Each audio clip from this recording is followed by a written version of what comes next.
we're here at Club Fitter, going in for an iron fitting, and I have really no expectations. I've done a lot of research. I know what clubs I like, but I have no idea what I'm gonna like to hit.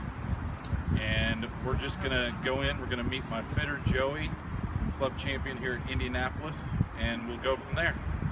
See you in a little bit when we're inside.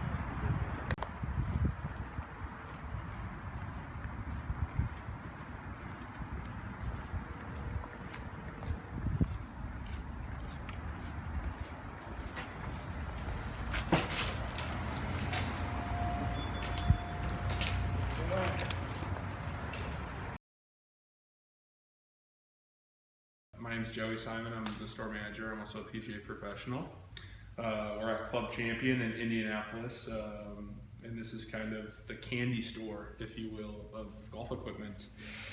You're not going to find a bigger demo matrix. You're not going to find more manufacturers from both a head or a shaft standpoint anywhere else. So what we kind of hang our hat on is, you're going to get a totally brand agnostic fit through Club Chamion. We're a little bit different from most other fitting outlets or big box store or your home course, just in the fact that we kind of run you through everything and see what works best for you. So ultimately, while I'm fitting today, we'll see kind of how his current set is working, kind of look at the profile and look at the numbers and kind of dive in, see what's working and what's not working. And then we'll start him out by fitting him for different shafts. We're going to look at different lengths, different weights, different profiles, just to see kind of what suits his game the best and complements his golf swing. Once we find a shaft that's working really, really well, we'll play around with a couple different heads. And then once we find a head shaft manufacturer that's working really good for us, we'll put him on the loft and lie board. We'll see where he's making turf interaction, and then we'll bend it into spec. So ultimately, we're kind of covering all of our bases, and we're trying to eliminate as many variables as possible whenever we're fitting somebody. So I know that likes TaylorMade, so we're definitely going to try some TaylorMade stuff, but I'm going to run through some other manufacturers just to see kind of how everything works and what the numbers look like. Ultimately, we want to give him something that's going to be as close to optimal as possible, but also something that feels really nice for him as well and gives him the best possibility to play his most consistent golf. That's the ultimate goal of club fitting. And then I think we're looking at the putter with you. Yep. So with the putter, we use a really cool device called SAM. SAM stands for Science in Motion. It uses ultrasound. It measures 28 points in your putting stroke and gives me really good feedback in terms of what you're doing, what your putting stroke looks like, and if the putter that you're using is ultimately helping your game or hurting your game. This is 40% of strokes around the golf course. If we can clean up even a few around the greens, you're going to play better golf, but you're also going to putt with more confidence, which can kind of trickle through the rest of the golf bag. So ultimately what we're looking at is head style based on your putting stroke. We look at the amount of rotation in your putting stroke. We look at what you're doing at impact, if that putter face is open or closed, how much offset is on the putter, which kind of helps you line it up. Length, loft, lie, and then grip size as well. So we really leave no stone unturned when it comes to the putting green, just because it is such a huge portion of your strokes relative to your score. So this will be really fun. It's really interesting. A lot of people kind of geek out about the numbers, but at the end of the day, I need to put you in something that's going to exude confidence, something that where you take the head cover off, you know that you're going to make putts more consistently, or you have the right tools to make more putts more consistently, and then it's on you. You got to read the green and hit it and roll it and sink it. So let's get in the back and let's have some fun. What's the expectation for a golfer? What level of golfers can come in and get fitted? Everybody can benefit from being fitted, especially if you're fighting an uphill battle against your equipment. I fit guys, that play on the Corn Ferry all the way up to beginners. We fit anybody and everybody. If you have a pulse and you care about your game, that's you can be benefited from being fit. Awesome. So I'm excited. yeah, let's get in the back and let's get going. Okay. All right. So I have done my research. Sure. I know the club lofts, all that stuff. I know the forgiveness irons. Sure. I kind of don't like how the Sims and the Mavericks look. Okay. I love how the 790 looks, but I don't know if I'm good enough for 790. So, I mean, we'll run you through everything, and we'll just see kind of how you interact with the turf, and whatever you hit best is kind of what we'll land on. So that's what you're looking for from me, is what is the best club head for me, not particular brand, Right. anything like that. Yeah, that's what, when you were in the back, that's what I was kind of telling him is, you know, I know that you're a little predisposed to TaylorMade, but we're going to run you through everything. That's fine. And we're going to see kind of what works the best. So once we figure out the head, then you're going to go into what shaft? So we're going to start with shaft first. You're the engine. You make it go. The shaft is the transmission. So we got to find the right weight. We got to find the right flex. We got to find the right length. So that's the first thing. Yeah, because if I put you into a shaft that's going to work, it's probably going to work decent in every head that I put you into. It's just going to work best in one particular head. I didn't know. That's where I didn't know which came first. Yeah, so it's the chicken. It's the chicken or the egg. Which comes first? So for us, it's shaft first and then head. And then once you find a head shaft combo, I'll put you on the live board. We'll see where you're making turf interaction, and then we'll bend everything. All right, next silly question. What's that? Somebody at my level, Yes. does the ball make a difference? For fitting purposes, not really. As long as we're not using a range ball. Okay. Right now, I'm using. Usually, I have Pro V1s. Titleist is a little bit behind with everything that they're doing. So we're using Callaway Chrome Softs. It's still a premium golf ball. It's a tour caliber golf ball. But we're not using a range ball, something that's filled with concrete or whatever it's filled with. So it's going to give us realistic feedback. At the end of the day, I'll know a lot more about what type of golf ball you should play based on your launch and your spin characteristics. Okay. And your club head speed and ball speed. So at the end of the day, I'll make a suggestion for you on what I think you should be playing. I have a bunch. Yeah. That I already bought. Yeah. That, I'm gonna just get my glove out. That I don't think I'm good enough to know the difference. So what we want to do is we want to match the right compression and spin characteristics of a golf ball to your speed, from a club speed standpoint and from a ball speed standpoint. I get guys that come in here, that swing it slow and they play this rock hard golf ball. It's like, well, you're not going to compress the golf ball very well if you don't generate a lot of speed. But until I see you kind of get up and swing your 6-iron, I won't know for sure what might be the best for you. And whenever I'm fitting for a golf ball, I'm not giving you one hard and fast, like this is the golf ball that you should be hitting.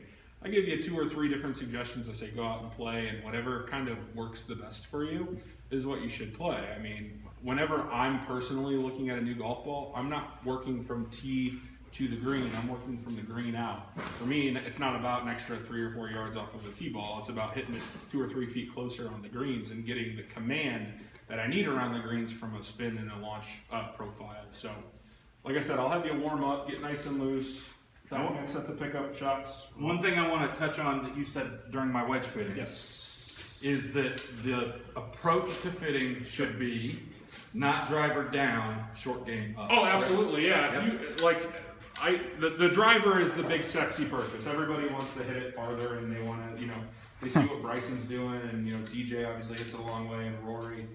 But where a lion's share of the strokes come from is around the greens, and if we can clean up some shots around the greens, we can hide a lot of other fallacies in the golf game. So for me, I'm always, and I can't control what people come in and get, want to book their fitting for if they want a driver or for an iron, but I think the way that you're approaching it with the, wedges and then work your way out.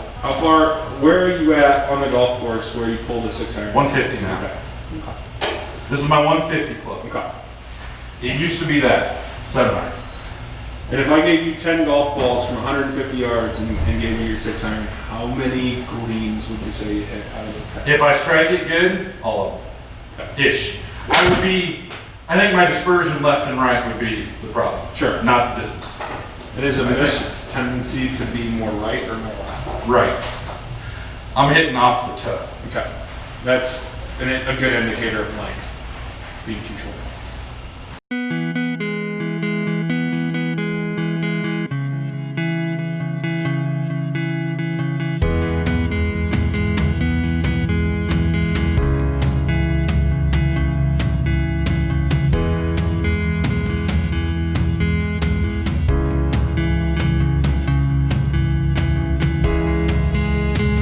Alright, so let's take a look at the numbers here. So this, on the right, is your shot pattern right here. This is your grouping, if you will. all over the place. Yeah, so my ultimate goal with club fitting is to, again, make your good shots better, make your miss hits better. And what I'm ultimately trying to accomplish is to shrink this circle, get this a little farther downrange, because better contact means better ball speed, it's going to lend itself to more distance. So better contact, a byproduct of is more distance. But I'm more so looking at the rest of the numbers over here, and this will fall kind of where it needs to. So here's an overview, and the bottom line is our average. So the first number that we're looking at, 79.7, 80 miles an hour, that's your club head speed. Now I'm certainly not here to change that. I'm here to get golf clubs set. That's just what you're doing. I'm more so looking at the rest of the numbers because that's how the golf ball is reacting to what you're doing. So the next number that we're looking at, 95.1, 95 miles an hour, that's your ball speed. Ball speed's the name of the game. The more ball speed that we can acquire, the farther it's going to go. But also usually means we're a little closer to the center of the club face, which is going to help us with distance control and directional control as well. And looking at your ball speed relative to your club head speed, it's a little bit on the low side. We're not getting the return on investment that we should be with these golf clubs. And the number that's telling me that is this guy right here, 1.20. This is smash factor. Okay. Smash factor is an efficiency rating. It's ball speed divided by club head speed. It essentially tells me how well that setup is working for you. So your smash factor is 1.20. PGA Tour average with the 6-iron is 1.38. So when I say optimal, usually it's PGA Tour average because those guys are a pretty good gold standard for us. The next two numbers I pair together because they go hand in hand. That's launch angle and spin rate. Launch angle is the pitch in which the golf ball comes up from the club face. Spin rate refers to backspin. The golf ball only spins backwards. It does not spin sideways. The axis in which the golf ball spins changes. That's where we see our draws and our fades come into play. So looking at your launch angle at 14 degrees relative to your club head speed, that actually might be a little bit on the low side. Okay. And there's no hard and fast rule. That last shot, I didn't feel like I swung it any harder, any faster, but I got 20 miles an hour more almost. It might have been a little bit of a misread on from a club head speed standpoint. From TrackMan, it's as perfect as it can be inside. Sometimes it misses something. I'm guessing that I'm more in that 75, 78 range. Yeah, I'm more so looking at the rest of the numbers, your ball speed, everything like that. But your launch angle at 14.1, a little bit on the low side, but maybe a little bit more so on the inconsistent side at 18, 14, 5, 15, and 16. We want to tighten that up. We want to see the golf ball fly through the same window every single time. So if we can give you more consistency from a launch angle standpoint, that's where we're going to get more consistency overall with regards to contact. Spin is a necessary evil. Too much of it, you're going to get this rising balloon flight. It's going to come down at a very steep descent angle. It's going to want to stop quickly, but it's very susceptible to being battered around by the wind. Too little, it's going to knuckle and fall out of the sky. You're going to go out roll, but it's kind of hard to predict exactly how far it's going to go based on turf conditions, uphill, downhill, a lot of different things. So if I collapse this and we saw 56.38, that would look pretty good. I mean, a good rule of thumb is take the number of the golf club that you're swinging, multiply it times 1,000, and that's where we should be. So a 6-iron should be right around 5,500 to 6,000 RPMs. You're at 56.38. So if I collapse this and just look at the average, that would be great. But we have a 73, a 5,000, a 39, a 64, and a 54. Again, in line with the launch angle, if we can get a little bit more consistency there, it's going to be a little bit more predictable in terms of exactly how far it's going to go and what direction it might go. And I'm going to run you through some shafts. What I'm looking for when I'm fitting you for shaft, consistency, ball speed, what's the circle look like? How does it feel to you? It's got to feel good. Right. Once we find a shaft that's working really well, we'll play around with a couple different heads. We'll try some different manufacturers, see what works best for you. Once we find a head shaft combo that's optimal, I'll put you on the live board. We'll see where you're making turf interaction, where you're hitting it on the face. I'll put some respect for you, and then we'll talk about set makeup, and we'll go from there. So.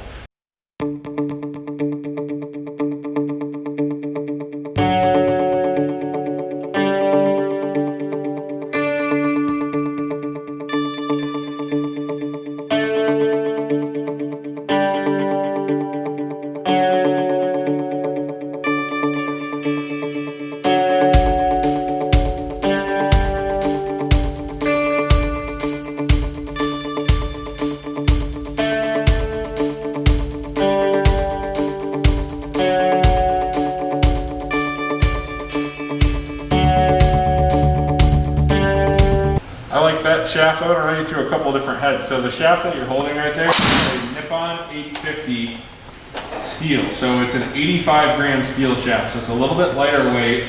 Tri-gen graphite, tri-gen steel, this is just what worked the best. And you can see your club speed's coming up, your ball speed's way up, your smash factor's better, your launch angle's higher. Spin rate's a little bit lower, but that could be a byproduct of the head. So a little bit lighter weight in terms of profile for the shaft, a little longer. That does I feel like here's my other 6 iron. Yeah, you're way down there, yeah. Yep. Yeah, it's longer than an inch. It's longer than an inch long. And I think it lets me be more consistent. I'm not trying to move my body around. Right, so I'm gonna use this. This is now gonna remain the constant. Okay. And I'm gonna try you in a couple different heads, okay? We're good. That's why you're the professional and I'm the hack. Use that term loosely. So, in what situation is the graphite shaft better? It's all relative. Usually graphite is good for, you know, maybe slower club head speeds and somebody that transitions into the golf ball a little bit smoother. But he's got kind of that violent transition from his takeaway into his downswing. So I like something that's a little bit more substantial than graphite. That, and he goes down after it and digs at it. If you were more of a sweeper, yeah, graphite might work a little bit better for him. But I did try, one of them was graphite. No. I didn't like it either, honestly. I mean, there were a couple that were okay, but Yeah, I didn't like that at all. So, got a Titlest, got a King, got a Callaway, Hey. I've got a Mizuno. So try this. This is the Mizuno Hot Metal.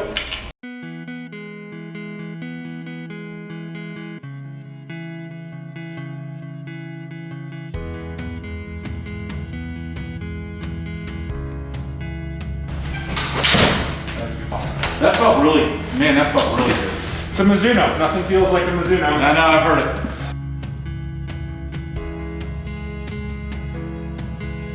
This is the Callaway. This isn't a Maverick lineup, but this is the Pro. So this is a little bit smaller. Packs a mean punch under the hood though. Okay.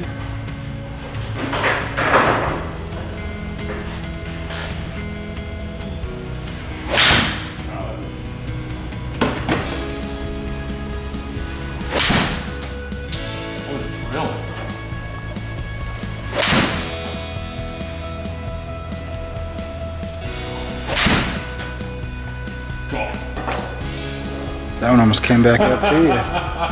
All right, man, let's look at the circle here. We'll get rid of this guy. That never happened. Whoa. That's pretty good. Yeah, talk about the best ball speed. 84 for 116, 109, 98, 76, 111, 105, 95. Right now, that is outperforming everything that I gave you.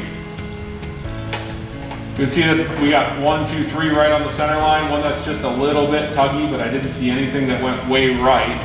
That felt really good. Yeah, your club speed's up almost 5 miles an hour over yours. Your ball speed's up 21 miles an hour over yours. Your smash factor went from 120 to 138. Your launch angle's up 5 degrees. Your spin rate's down 200 RPMs, which is fine.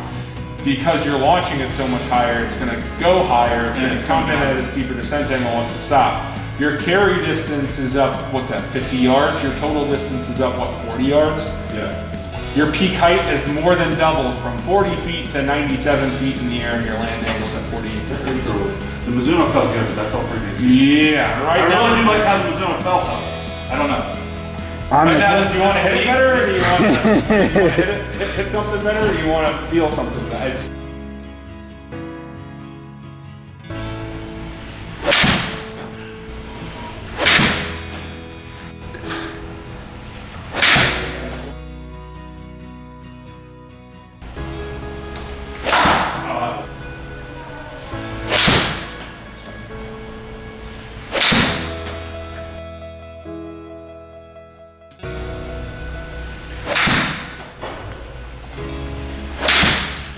well, and just to show you what I'm looking at, so there's 1, 2, 3, 4, 5, 6, 7, 8, 9, 10 swings here. This is 8 of 10 of those. That's 80% of your shots. And I'm only 20 yards out. That's the 9th one. That's 90%. It's going the same distance. You shut the hook face down. And then you had one that you chunked. So 1 out of 10 was really bad contact. Not really bad, poor contact. It's putting you back where you would be with your clubs. Yes. Yeah, and even the worst one is still just as long as the best ones with yours. That is absolutely a byproduct of a better fitted golf club. Is your contact's exponentially better, your grouping is really nice. We've effectively eliminated one side of the golf course. And I'm happy with that. oh yeah, now your 6-iron's going 175 yards. Which is where it kind of should be for me.